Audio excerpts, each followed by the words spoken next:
Dear people of God, today is the seventh day in the month of October 2020, and I'm glad to welcome you all to another edition of our Faith Clinic, coming to you from our Saviour's Anglican Church, 77 Adebola Surulere, Lagos. Let us pray. Father, we thank you for thus far that you have sustained us in the year 2020. As we go into your word, speak to us, minister to us, and bless us through your word. In the name of God the Father, God the Son, and God the Holy Spirit. Amen.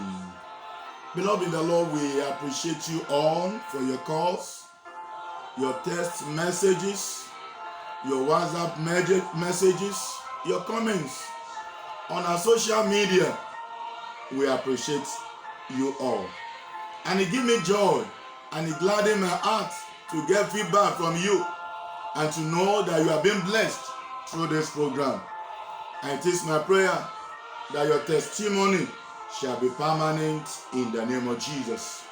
Feel free to like, share this program, leave your comments, subscribe to our YouTube and Facebook pages, and as you do so, the Lord will continue to prosper you and bless you more and more in the name of Jesus. Today, by God's grace, we shall continue with our study on the book of Ruth. And with the leading of the Holy Spirit, our team says, Father, let thy will be done in my life. Father, let thy will be done in my life.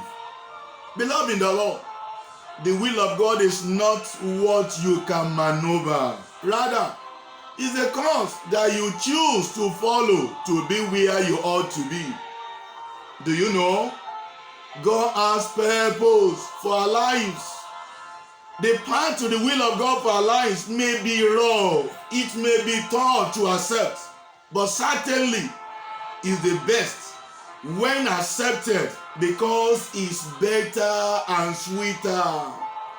Father, let thy will be done in my life.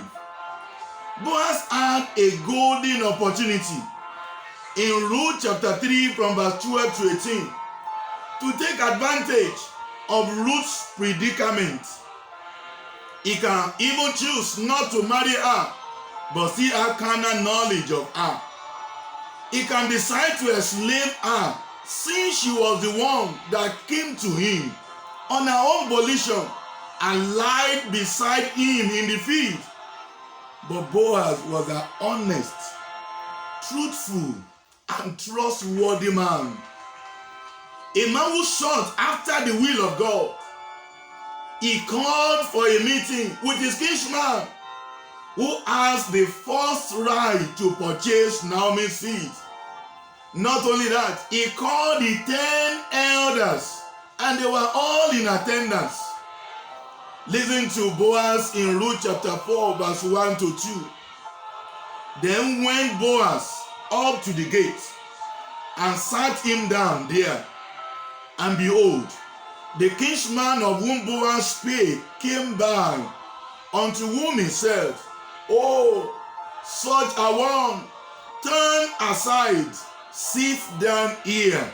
And he turned aside and sat down. Verse 2.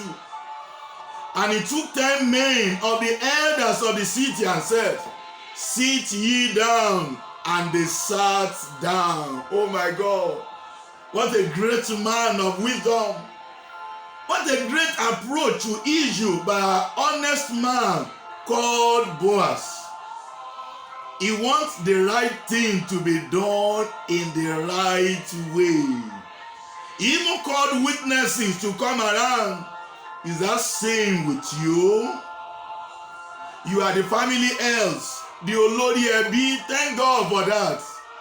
Why do you sit tight on what belongs to the deceased family? Fear God. Learn from Boaz. Use your position rightly and not to amass wealth in an unlawful way because of your position and privilege. Do not deny the widow and the fatherless their inheritance, and rise. Má jẹ̀gún mọ́ yán. Oftentimes we tend to cut corners and grab what does not belong to us. We feel we can outsmart God. We feel we can outsmart our Maker. We think so high of ourselves and intelligence and position, so much that we miss out of God's will. Beloved in the Lord, it's good to accept God's will. Father, let thy will be done in my life. Do you know? The will of God is perfect. It makes one fulfill time and purpose. It gives joy without adding sorrow. I speak into your life today. The will of God for your life, you will not miss it in the name of Jesus.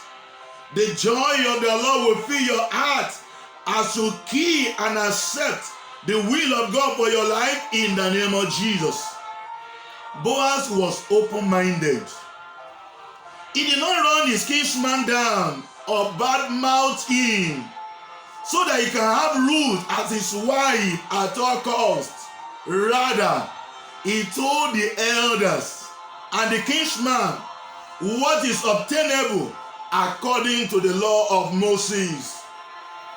It was not a do or die affair for Boaz, as some do today, just in the name of having their way to the top or have a voice.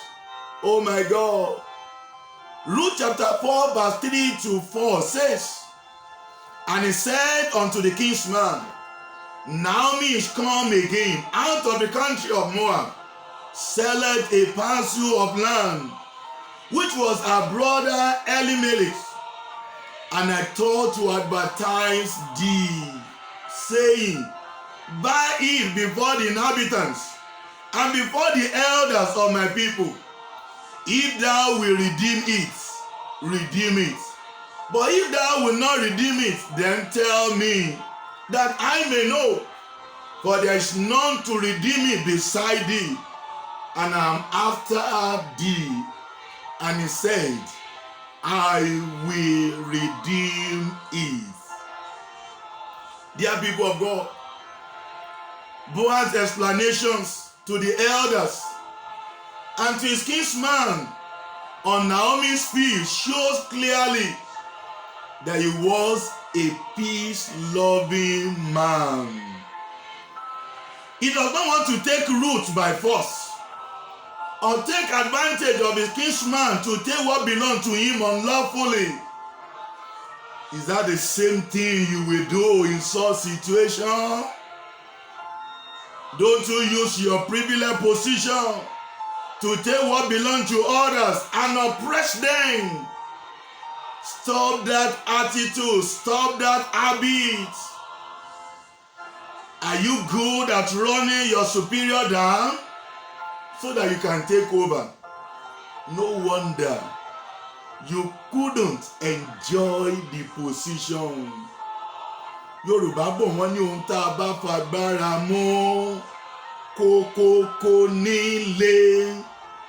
Ohun àfẹsọ̀mú kì í bàjẹ́. Meaning, what we obtain by force will be so hard and nothing to enjoy there. But what is done with ease, oh my God, doesn't wear out. Wait for your time. Allow God's will to prevail in your life. God is God.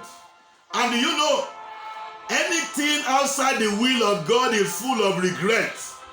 And the end most times is bitterness. Why are you running others down? Wait for your time. Allow the will of God to prevail upon your life.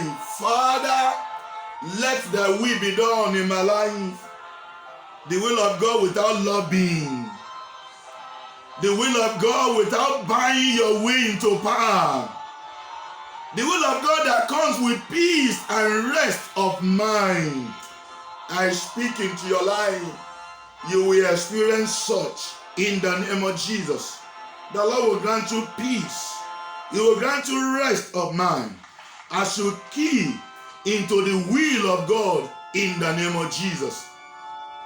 I remember a time in my life when God told me the difference between sugar cane and honey. The two of them are sweet, but there is difference. Oh my God. I heard God loud and clear when he said to me that what he has for me is honey. Meanwhile, I was brooding over the loss of sugar cane. Thank God I obeyed his leading.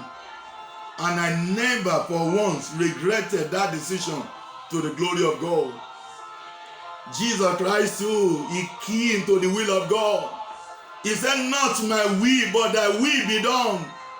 And beloved in the Lord, at the end he was glorified. He was given a name that is above every other name, that the name of Jesus Christ, every knee shall bow, and every tongue shall confess that Jesus Christ is Lord. Beloved in the Lord, Ruth chapter 4, verse 5 to 6 reveals further that God's will doesn't come by fighting. It doesn't come by lobbying or running down or pressing orders. It does not have to do with using negative words or hate speech against anyone. What will be, will be. Oh my God. What will be, will do what? Will be. God doesn't forget his own. He will settle his own. He will give them testimonies that will daze the world. And this year is your year. As you key into the will of God, he will surprise you. He will enlarge your coast. He will bless you beyond human understanding in the name of Jesus. Ruth chapter 4 verse 5 to 6 says, and I quote, then said Boaz, what did thou buyest the field of the hand of Naomi? Thou must buy it also of Ruth the Moabite, the wife of the dead, to raise up the name of the dead upon his inheritance. And the kinsman said, I cannot redeem it for myself, lest I mar mine own inheritance. Redeem thou my right to thyself, for I cannot redeem it. Oh my God. Beloved in the Lord, Boaz's kinsman was sincere. He was not greedy to promise what he cannot do. And there are people of God, the will of God laid out for Boaz.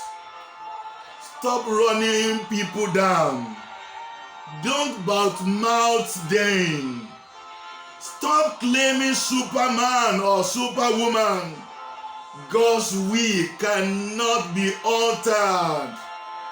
David was in the bush, and it was from there that he was sent for. He came to the city. He was anointed.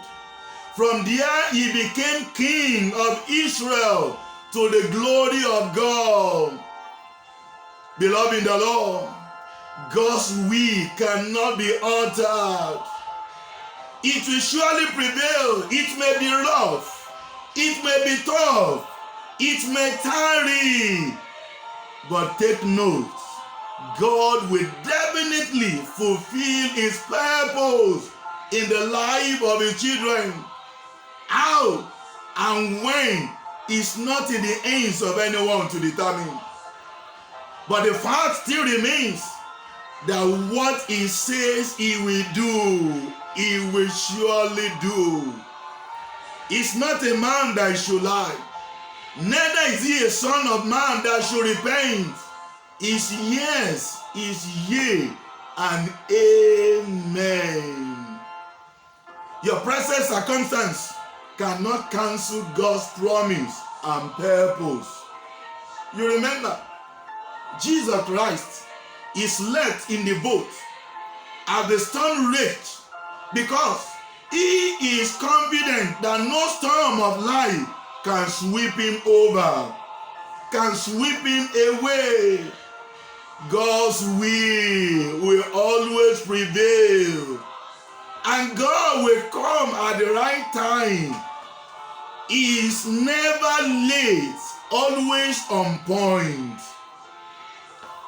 And that reminds me of a true life story that my late father of blessed memory shared with me.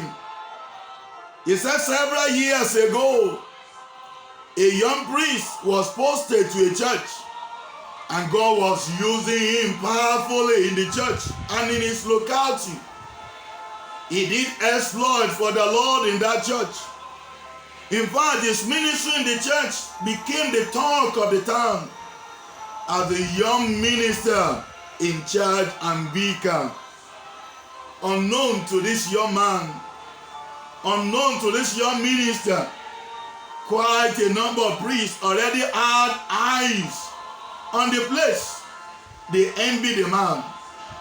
In fact, one of them was so desperate in taking over from this young priest. And because of that, he went to the bishop. And on several occasions, he ran this man of God down. He told lies against him. And at last, the bishop decided to transfer this young minister to clear the air and have some peace. So he needed someone to go to the church and serve. Beloved in the Lord, I speak into your life. You will not operate outside the will of God for your life. In the name of Jesus. Whatsoever that want to take you out of the will of God, the Lord will never allow it to come to you in the name of Jesus. This same man thought at nothing to ensure he was posted to the church to take over from the young minister. And beloved in the Lord, he eventually succeeded. And he resumed there as the vicar of the church with much expectation from the church. And beloved in the Lord, in those good olden days, some priests do move from one station to the other with their personal belongings. And that was the case of the past vicar. Unknown to the new vicar, the set of chairs, the TV, the other furniture and fittings they usually see and eye in the vicariate before now belong to the former vicar, and he had left with them on his transfer. Oh my God. Key into the will of God. Don't run faster than your maker. The new vicar on resumption was shocked, seeing empty vicariate. And making inquiry, he was told that 80% of what was in the vicariate belonged to the outgone vicar. And since he had gone on transfer, he has gone with them. The man was disturbed. The population of the church drastically reduced to about 30% in the first 6 months of his stay in the church. And when he asked $1 million question, he asked the people, where is the crowd I usually see whenever I come visiting the church in the past? Where are the people that usually fill the auditorium? Where are they? Do they follow the past vicar or what happened? And he was reliably informed that the people they usually saw when he came for visiting, they came from both far and near to come and worship there. And it was as a result of evangelism, which was one of the strong calling of the former vicar. And since there's no more nourishing spiritual food for people to feed on, they have stopped coming. Oh my God. Oh my God. Father, let thy will be done in my life.